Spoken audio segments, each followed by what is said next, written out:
c'était à Brooklyn, à New York. C'est une histoire vraie qui s'est passée il y a quelques années.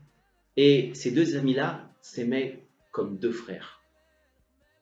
Et on était jeudi, on était Yom Hamishi, et les deux frères se séparent le soir, chacun rentre chez soi. C'était deux amis avec des familles qui étaient vraiment très, très, très, très pauvres. Ils n'avaient pas d'argent. Mais eux, ils étaient amis. Ils s'aimaient, ils s'appréciaient, ils mettaient les mêmes vêtements. Ils se prêtaient les vêtements. Ils étaient dans la même école. Ils s'asseyaient à côté à l'école. Ils jouaient ensemble. Le soir, quand ils sont rentrés, Yom Hamishi, un des deux ne s'est pas réveillé le matin. Il est décédé. Maintenant, la famille de cette jeune personne qui est décédée, il avait à peu près une vingtaine d'années, n'avait pas d'argent, cette famille-là. Rien. Pour payer l'enterrement, pour payer la tombe. Il n'avait rien du tout, pas un centime.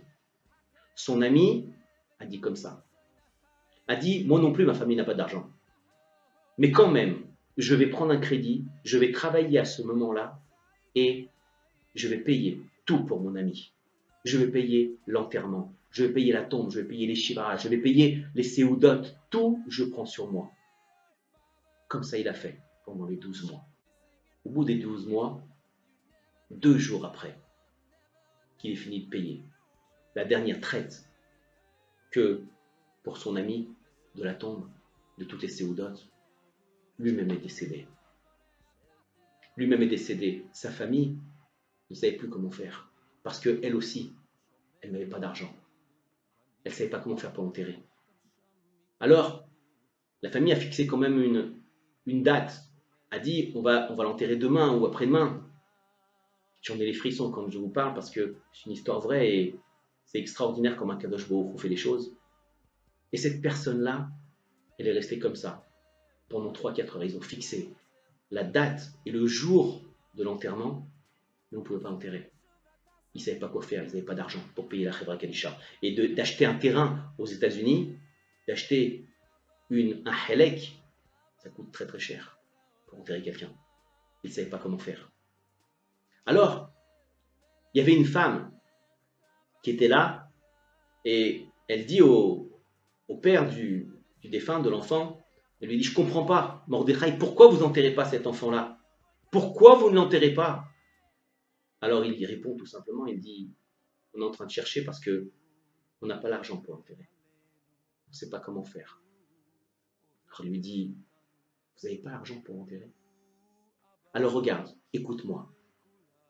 Écoute-moi. Le Rabbi Meubavitch dit comme ça, et comme ça il est écrit dans son Sefer, Bracha ve'atzlacha, il dit comme ça, qu'il faut acheter un terrain de son vivant. Le fait qu'on achète un terrain de son vivant, ça rallonge la vie. Comme ça, c'est marqué dans son Sefer, au Rabbi Meubavitch. Alors moi, j'ai acheté un terrain, elle dit cette femme-là, donne-le à cet enfant. Donne-le à cet enfant pour l'enterrer. C'est pas grave, j'en achèterai un autre. C'est ce qu'ils ont fait. Ils ont pris l'emplacement, elle leur a dit l'emplacement, elle leur a dit la rangée où se trouvait l'emplacement pour enterrer l'enfant. Mais le plus dur, et j'en ai les frissons de vous le dire, l'emplacement qu'elle avait acheté, c'était juste à côté de son ami qui était décédé il y a 1 an. Juste à côté. De la même façon qu'ils étaient liés quand ils étaient vivants, Akadosh Baruch Hu les a liés aussi quand ils sont morts. De là, qu'est-ce qu'on apprend, mes amis? On apprend que Akadosh Baruch Hu n'oublie personne. Ces deux personnes-là n'étaient même pas Shomer Shabbat, mais ils avaient un amour du Ham Israël. Ils avaient un amour entre eux, un amour d'aider les gens, d'aider les rabbanim. Ils adoraient les rabbanim. Ils les regardaient, ils leur embrassaient la main. Akadosh Baruch Hu ne les a pas laissés. Malgré que ces personnes-là n'étaient pas Shomer Shabbat, Akadosh Baruch Hu n'oublie personne, mes amis. J'en ai les frissons quand je vous raconte cette histoire vraie parce qu'elle s'est passée il y a quelques années aux États-Unis et Akadosh Baruch Hu, même dans la mort, il n'oublie personne. Quand on aime une personne dans ce monde-là, alors même après la mort, Akadosh Baruch Hu nous dit que t'inquiète pas, je pense à toi. Je pense à toi comme tu as aimé ton ami, et ben je te mettrai à côté de lui, même après ta mort. Et Akadosh Baruch Hu l'a placé ici, juste à côté de lui. Ça veut dire qu'on comprend que qu'Akadosh Baruch Hu n'oublie personne. Il est là pour aimer le Ham Israël. Et même quand la personne est décédée, alors il travaille encore à Kadosh Baruch Hu. ונביט לאחור מה נראה מאתמול אם נזכור איך בזבזנו ימים של ריצות, מלחמות, צירוף של שעות